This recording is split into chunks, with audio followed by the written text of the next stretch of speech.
Le tutoriel que je voulais vous partager concerne l'outil qui intègre de l'IA qui s'appelle Quiz Wizard, hyper pratique, notamment pour créer, comme son nom l'indique, des quiz, mais vous allez voir de plusieurs façons. Alors, j'ai un compte sur Quiz Wizard, donc je vais me connecter. Hop, voilà. Et donc je vais, alors j'ai déjà commencé à préparer en amont le travail, donc du coup on peut rentrer différents types de contenus. L'objet de l'outil c'est ça, on rentre différents types de contenus sous des formats différents, ça peut être du PDF, ça peut être du texte directement saisi, ça peut être de l'audio, de la vidéo, un lien YouTube, un lien autre, etc., etc. Et ensuite, on va lui demander de nous créer des typologies de questions qu'on va choisir. Alors, vous voyez un peu comment ça marche. Là, je suis allée sur le site de Lumni. J'ai choisi pour le collège en 3e, en discipline histoire, un sujet sur l'exode de 1940 qui est donné par une vidéo qui a été réalisée par France 24.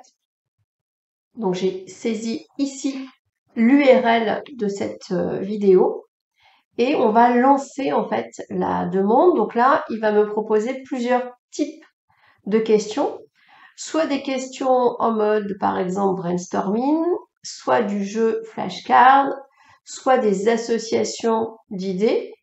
Tiens, par exemple, on va faire ça. Et on va demander, voilà, 3 correspondances, ça peut être pas mal. On va aller voir ce que ça va donner. Je vais aussi lui demander des questions à choix multiples, mais vous voyez, on a même des structures de compte. Donc, je vais générer le contenu. Alors, pendant qu'il travaille, vous pouvez vous-même aller voir, par exemple, alors vous allez retrouver ici, quand vous avez plusieurs cours déjà, vous allez pouvoir les retrouver. Et quand vous avez si vous voulez vous inspirer, vous avez aussi des cours qui sont publiés de façon lisible par tous, et ça peut aussi vous donner des idées. Alors, première réponse sur le QCM. Donc, il a retrouvé des éléments qui vont pouvoir donner de la matière dans la vidéo. Donc, vous voyez, c'est vraiment très rapide en termes de mise à disposition. Et donc là, première question, quel événement a déclenché l'exode de 1940? Il nous indique la juste réponse. Donc là, il m'a produit, je pense, une dizaine de questions. On peut en générer plus si on a envie d'en générer plus. Si une question ne m'intéresse pas, par exemple, ici, voilà, j'ai pas envie d'avoir cette question-là. Quelle est la source de cette information sur l'exode de 1940? Je trouve que c'est pas pertinent d'avoir cette question, je vais tout simplement l'annuler. Si par exemple, là, le contexte historique de l'exode de 1940, donc on nous dit le début de la Seconde Guerre mondiale, mais on pourrait avoir voilà, des années par exemple, donc on peut compléter, ajuster, transformer en fait les réponses qui sont proposées pour pouvoir personnaliser les questions et les réponses qui sont proposées. Allons voir maintenant le format association. Là, on va avoir aussi un jeu d'association d'idées en fait pour voir les bonnes ou les mauvaises réponses générées par les élèves pour l'un et pour l'autre.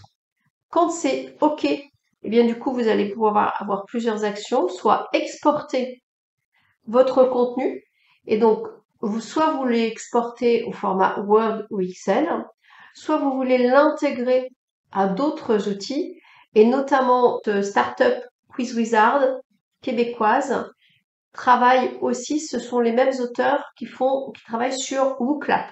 Donc WooClap, c'est un outil qui permet de lancer des questionnements massifs quand on est en présentiel notamment. Enfin, quand on est en ligne aussi, ça marche. On prépare des questions, on génère un flashcode et du coup, les réponses vont pouvoir s'afficher en direct. Et c'est très intéressant pour avoir un regard collectif. Je vous fais une petite digression, mais c'est intéressant. Donc du coup, là, on peut entrer ces questions-là dans du WooClap si vous utilisez ce WooClap ou d'autres formats, notamment sur Moodle si vous voulez le travailler en ligne. Donc là, imaginons que je veuille le sortir en Word. Voilà, je vais mettre dans mes téléchargements. Comme ça, on va pouvoir aller voir ce que ça donne. Et là, je vais avoir la version Word où vous avez, voilà, toute la possibilité derrière de travailler avec vos quiz sous différents formats. Si par exemple, je voulais le mettre sur un Booclap, je vais donc charger là un document pour Booclap. Je le mets aussi dans mon téléchargement. Et je vais aller ouvrir mon outil Booclap. Voilà, importer des questions.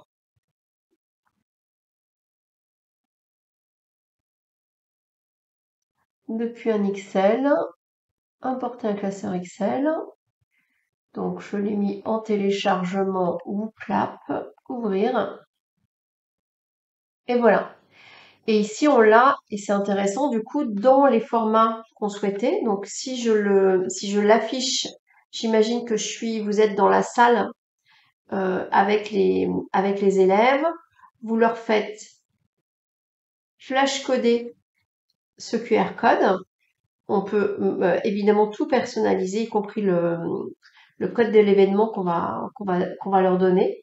Et puis du coup, alors, hop, je vais revenir aux premières questions. Voilà, on va pouvoir afficher les questions. Donc, quel événement a déclenché l'exode en 1940? Donc, ils vont pouvoir répondre sur l'une ou l'autre de ces réponses. Et on verra à la fin les scores qui vont pouvoir, voilà, les résultats ici qui vont s'afficher en fonction des réponses. C'est pédagogique dans le sens où ça sert à la fois au niveau individuel et vous pouvez demander aux élèves de se connecter de façon à avoir un tracking de qui répond quoi. Et c'est aussi très apprenant pour eux collectivement parce que ça leur permet de se situer vis-à-vis des autres en fait. Donc il y a voilà plusieurs